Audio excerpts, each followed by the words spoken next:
When you hear the name Roosevelt, what comes to mind? For most, it's one of two towering figures.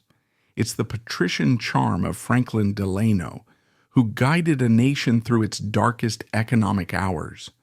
Or it's the booming, bombastic energy of his distant cousin Theodore. TR, the Rough Rider, the Trustbuster, the man who seemed to wrestle America into the 20th century with his bare hands. Theodore Roosevelt's brand was unmistakable. It was the strenuous life. It was adventure, physical courage, big game hunting, and bold political action. To be a Roosevelt from his line, the Sagamore Hill Roosevelts, was to be born with an expectation of vigor, ambition, and a life lived on a grand public stage. The men were expected to be heroes, leaders, and explorers. But what happens when you're born into that legacy, with all the intelligence and breeding of a Roosevelt, but your spirit is quieter? What if your passions lie not in the halls of power or on the field of battle, but in the classroom, the community, the library? What becomes of the heir who doesn't fit the heroic narrative? Today, we pull back the curtain on one of the most enigmatic figures of this great American dynasty. A woman who possessed the Roosevelt intellect and drive, but whose life path was so different from the family brand that she was gradually, quietly written out of the story. She is the forgotten granddaughter, the shadow in the family portrait. This is the story of Grace Roosevelt McMillan and the quiet mystery of why a woman of such substance was allowed to fade into obscurity. To understand Grace, we must first breathe the air of the world that shaped her. She was born in 1911, at the tail end of the Progressive Era, a time her grandfather Theodore had largely defined. It was an age of immense change and confidence in America. The nation was industrializing, flexing its muscles on the world stage, and filled with a sense of limitless possibility. The heart of Grace's world was Sagamore Hill, the family home on Long Island. It wasn't just a house, it was the physical embodiment of the Roosevelt ethos. It was a place teeming with books, hunting trophies, political guests, and a boisterous family. The guiding principle preached and practiced by TR was the strenuous life. His children were expected to be physically tough, intellectually curious, and morally upright. They were to ride horses, read voraciously, and above all, engage with the world in a meaningful way. Weakness, physical or moral, was simply not tolerated. Grace's father was Theodore Ted Roosevelt Jr., TR's eldest son. If anyone felt the full weight of this legacy, it was Ted. He spent his entire life striving to live up to his father's larger-than-life persona. He was a decorated war hero in both world wars, eventually receiving the Medal of Honor posthumously for his actions on D-Day. He served as governor of Puerto Rico and governor-general of the Philippines. His life was a constant performance of the Roosevelt ideal. This was the intensely masculine, high-achieving, and public-facing world Grace was born into. But she was also born at a time of change for women. The new woman was emerging, educated, independent, and increasingly involved in social and political life. Elite women's colleges like Vassar, Smith, and Bryn Mawr were cultivating a generation of female leaders. So Grace stood at a crossroads, born into a family that prized a very specific masculine model of heroism, but living in an era that was just beginning to offer women new paths. The question was, which path would she take, and would her family's grand narrative have any room for it? Grace Greene Roosevelt entered the world as Roosevelt royalty. As the daughter of Ted Jr., she was a direct link to the man who was, for many, the embodiment of American strength. Her childhood was privileged but demanding, steeped in the family's code of conduct. It was a whirlwind of homes, following her father's political and military appointments from New York to Puerto Rico and the Philippines. From a young age, she was surrounded by books, political discourse, and the constant unspoken pressure to be exceptional. Grace Roosevelt's early life was shaped by the prominent Roosevelt family legacy, which emphasized public service, adventure, and traditional gender roles, particularly for the male members. Born into a branch of the Roosevelt dynasty, descended from Theodore Roosevelt, the 26th President of the United States, known for his vigorous, outdoorsy lifestyle and progressive politics, Grace grew up in an environment where expectations were high and often aligned with familial traditions. Her father, Theodore Roosevelt Jr., himself a decorated war hero, explorer, and politician who served as Assistant Secretary of the Navy and Governor of Puerto Rico, instilled in his children a sense of duty and robustness drawn from the original Theodore Roosevelt's strenuous life philosophy. This influence was especially evident in the grooming of Grace's brothers. Theodore Roosevelt III, born 1914, Cornelius Roosevelt, born 1915, and Quentin Roosevelt II, born 1919. From a young age, they were directed toward pursuits that embodied the classic Roosevelt mold: masculine, action-oriented activities such as hunting, sports, military training, and eventual careers in business, diplomacy, or public office. Theodore III, for instance, followed a path into investment banking and later intelligence work during the World War II, while Cornelius pursued engineering and aviation, and Quentin II engaged in military service and exploration, all reflecting the family's emphasis on physical prowess, leadership, and continuation of the patriarchal lineage. These paths were not accidental, but deliberately cultivated through family outings, education at elite boys' schools like Groton, and exposure to political networks, reinforcing a narrative of Roosevelt men as bold trailblazers in public and adventurous spheres. In contrast, Grace, born on June 3, 1911, as the only daughter among 4 siblings, including an older brother who died young, experienced the same privileged upbringing in New York and at the family estate in Oyster Bay, Long Island. But her temperament began to show early signs of divergence from this mold, setting the stage for her unique trajectory within the family.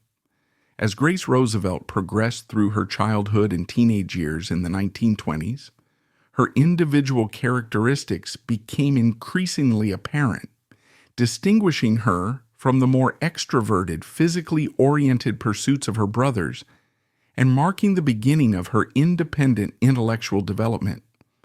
While her siblings embraced the family's tradition of outdoor adventures, such as sailing on Long Island Sound, horseback riding, and competitive sports that echoed their grandfather's love for the wilderness, Grace displayed a more introspective and scholarly disposition.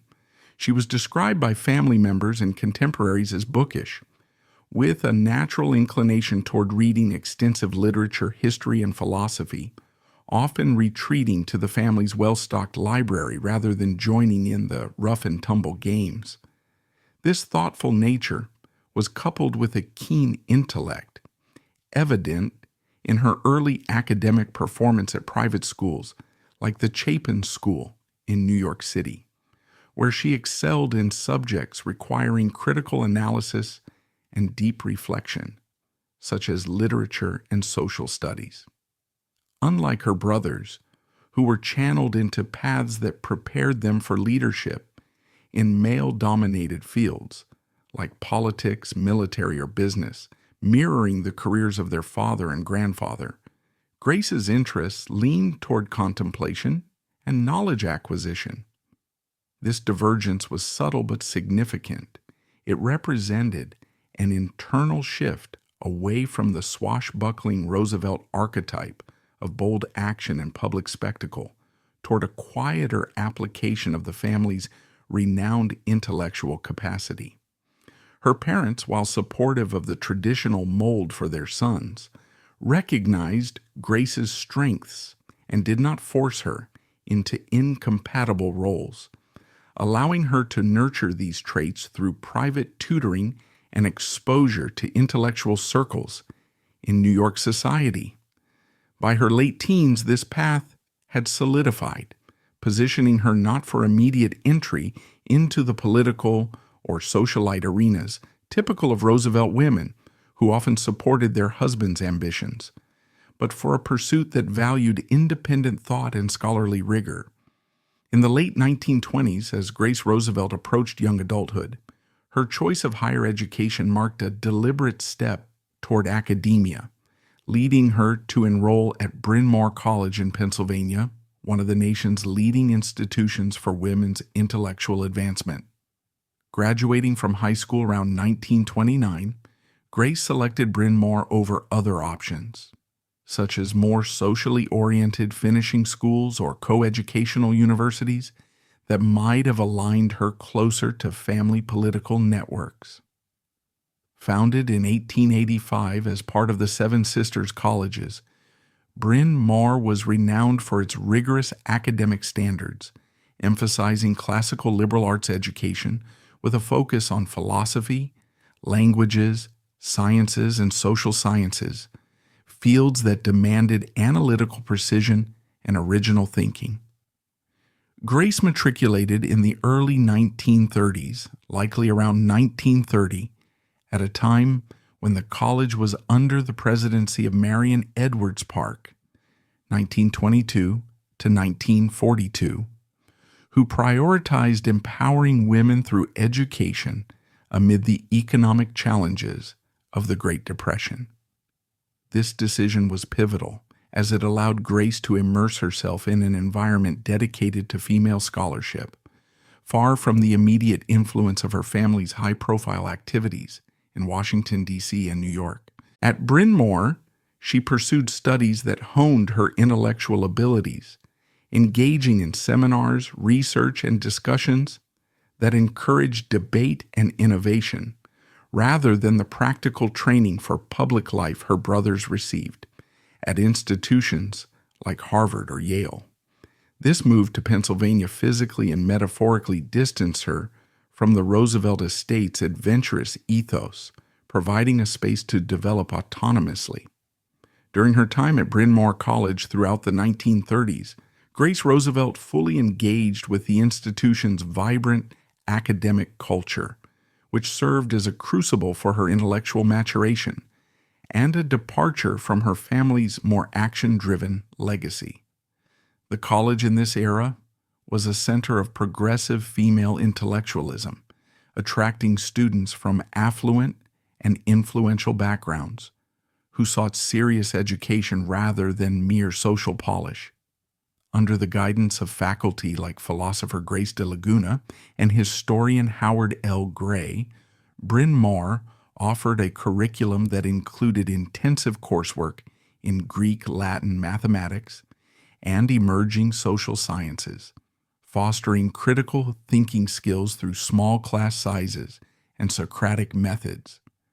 Grace, leveraging her innate thoughtfulness, thrived in this setting, participating in campus activities such as literary societies, debate clubs, and possibly the college's archaeological digs or philosophical forums, which were hallmarks of Bryn Mawr's emphasis on leadership through knowledge. This period allowed her to cultivate her mind independently, away from the overshadowing, swashbuckling pursuits of her male relatives, such as her brother's involvement in sports, exploration, or early military interests, and the public expectations tied to the Roosevelt name.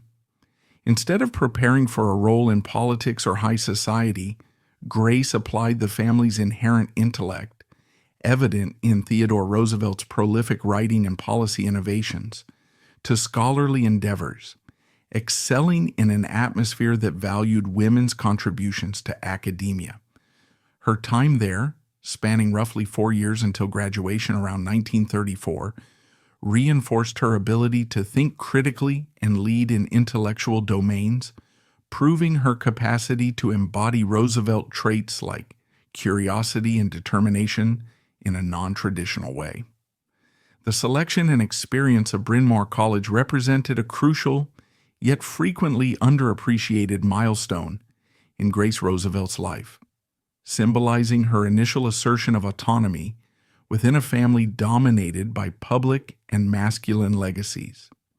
In the 1930s, amid a societal landscape where women's roles were often confined to support positions, especially in elite families like the Roosevelts, where figures like Eleanor Roosevelt gained prominence through marriage and activism, Bryn Mawr stood out as an institution that rejected such limitations. It was not a venue for superficial refinement, but a rigorous training ground that equipped women to challenge norms, produce original research, and assume leadership in fields like education, science, and reform.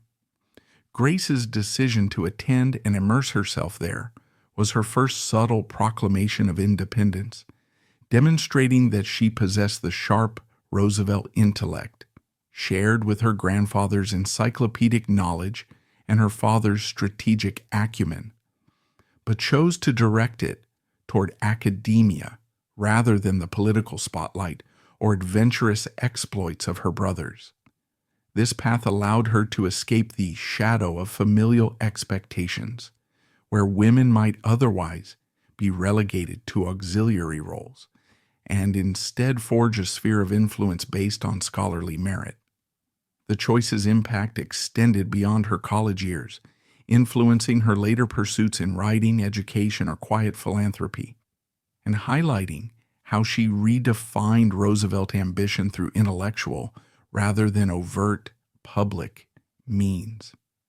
This overlooked aspect underscores her role in broadening the family's legacy to include diverse applications of their core strengths.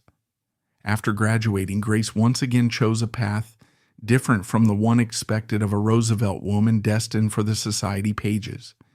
In 1934, she married William McMillan, a man from a respected Baltimore family who was a graduate of Princeton and a gentleman farmer. Their union wasn't a headline-grabbing political alliance. It was a partnership based on shared values and a desire for a different kind of life.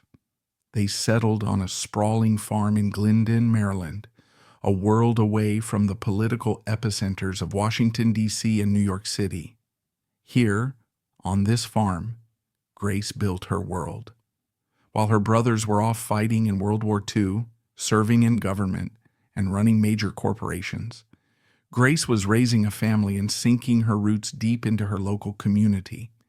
It was here that she found her own unique way to fulfill the Roosevelt creed of useful service. She became deeply involved with a local private school, the Green Vale School, in Old Brookville, New York, likely during periods when her family was based on Long Island. Her contribution wasn't just writing a check. Sources suggest she took an active role, likely serving on the board of trustees, helping to shape its curriculum and guide its future. This was not a glamorous pursuit. It didn't generate headlines or win medals, but it was a profound act of community building. She was dedicating her formidable intellect and energy to the education of the next generation. In her own way, she was engaged in a strenuous life, the strenuous life of the mind and of quiet, persistent civic duty. As the years went on, the official Roosevelt narrative began to crystallize. It was a story of heroes. Her grandfather, T.R., was immortalized on Mount Rushmore. Her father, Ted Jr., became a legendary figure for his heroic landing on Utah Beach on D-Day, dying of a heart attack a month later. Her brother, Quentin II, also died in action during the war. These were stories of spectacular, tragic heroism, stories that fit the brand perfectly. And in the telling and retelling of these grand, dramatic tales, Grace's story, with its quiet rhythm of farm life, family, and local educational work, simply faded into the background. She hadn't done anything wrong. She hadn't had a scandal. She had simply chosen a life that was too normal, too subtle, too feminine, to compete for space in the family's epic saga. And so, The accomplished, intelligent granddaughter of a president became a ghost in her own family's history. To truly grasp the poignancy of Grace's story, we must try to imagine the world through her eyes. What did it feel like to be the quiet one in a family of lions? To have an intellect that matched your brother's, but to see their contributions celebrated while yours were overlooked. One of the most telling pieces of evidence comes from a source very close to home, her own mother, Eleanor Butler. Alexander Roosevelt, Grace's mother, wrote a memoir of her life with Ted Jr. titled Day Before Yesterday. It's a book filled with stories of their travels, their political life, and the challenges of being married to a man constantly chasing his father's ghost. The book details the lives of her sons, their wartime service, their careers. But Grace? She is almost entirely absent.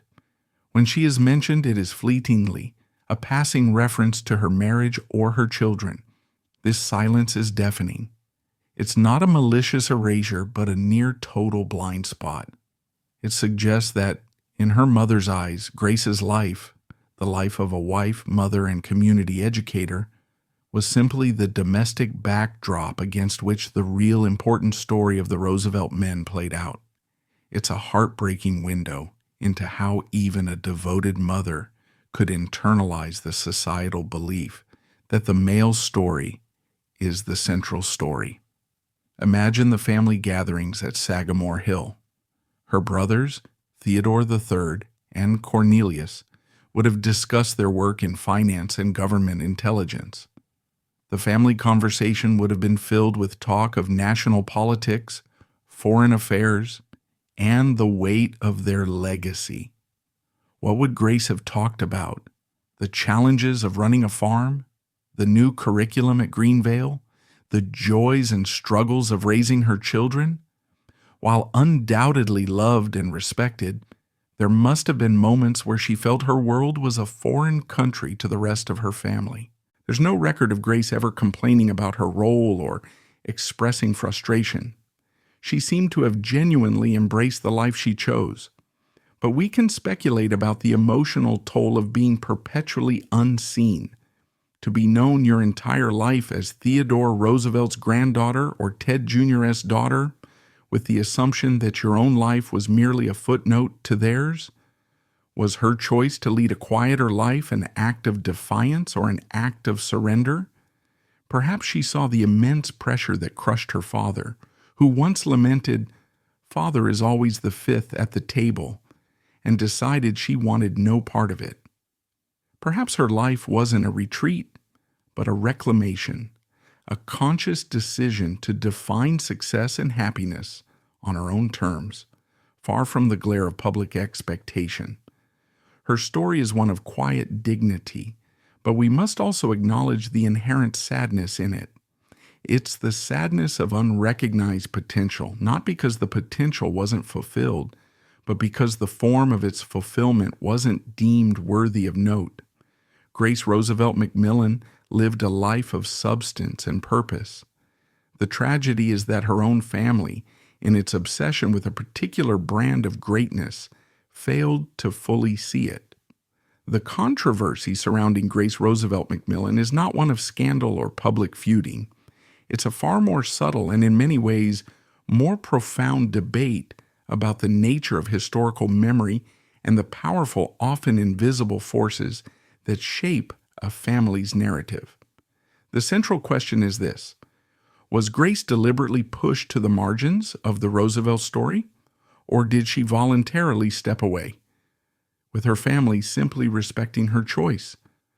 One side of the debate argues that Grace was a victim of an erasure by omission. The Theodore Roosevelt brand, particularly as it was curated by his children and later historians, was built on a foundation of masculine vigor, political ambition, and military valor. It was the story of the Rough Riders, the Panama Canal, and heroic deaths on the battlefields of Europe. It was a narrative that had very little room for a woman whose primary contributions were in the traditionally feminine spheres of education, community, and family. In this view, the family chroniclers, including her own mother, didn't maliciously cut her out.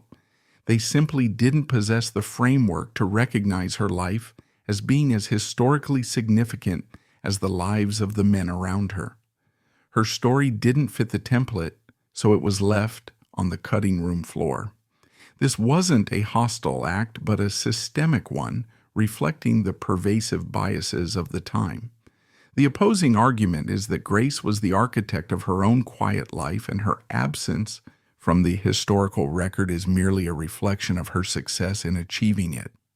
As a highly intelligent woman who had witnessed firsthand the immense pressures of public life, she may have made a calculated decision to seek a more private, authentic existence. She saw the toll that the Roosevelt name took on her father and brothers, and chose a different path. From this perspective, her family wasn't sidelining her. They were respecting her privacy. Her story isn't a tragedy of being overlooked, but a quiet triumph of self-determination. However, the most compelling interpretation lies in the synthesis of these two views. Grace likely did choose her path. She found genuine fulfillment in her life as an educator, wife, and mother in rural Maryland, but the Roosevelt family, as the self-appointed guardians of a powerful public legacy, found her quiet, private story inconvenient for their brand building. So, a mutual parting of ways occurred in the public narrative. She chose her life, and they, in turn, chose not to feature it. This interpretation is perhaps the most poignant. It suggests that there was no great conflict or dramatic schism. There was only a quiet widening gulf between the life Grace chose to live and the story her family chose to tell. She wasn't erased out of anger, but out of narrative convenience.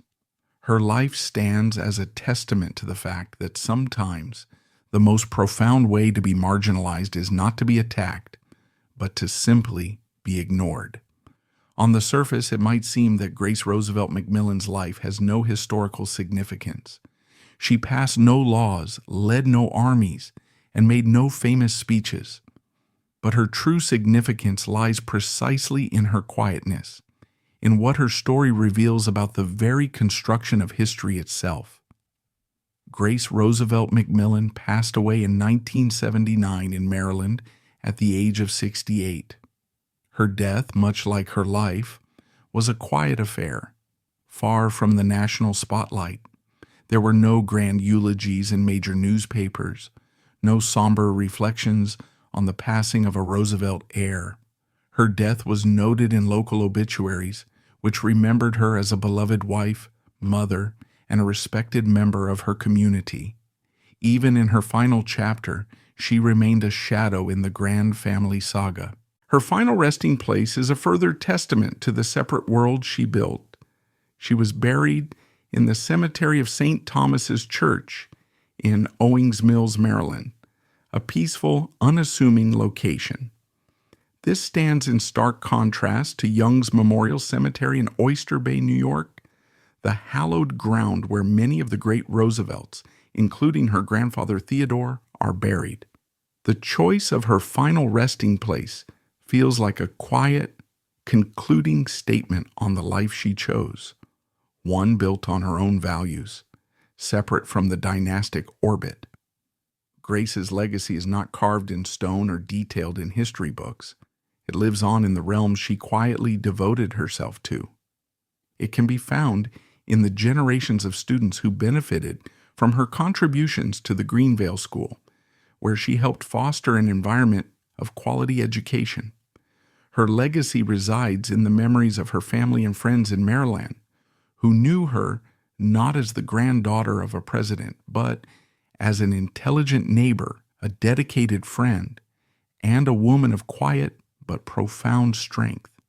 In the decades following her death, as documentaries, biographies, and memorials celebrating the Roosevelt family continued to be produced, Grace's name was almost never mentioned. Historians and filmmakers focused on the more dramatic narratives, the war heroes, the politicians, the adventurers. The story of a highly educated woman who chose a quiet life of devotion to education and family was simply not considered cinematic enough to be included in the epic of an extraordinary clan. This forgetting was not an active, malicious erasure, but the result of a systemic bias, a bias that dictates history is made by grand actions on a public stage, not by quiet contributions within a community. Grace Roosevelt McMillan thus became a quintessential example of the countless talented women within famous families, whose significant contributions were marginalized simply because their lives did not fit the image the family wished to project.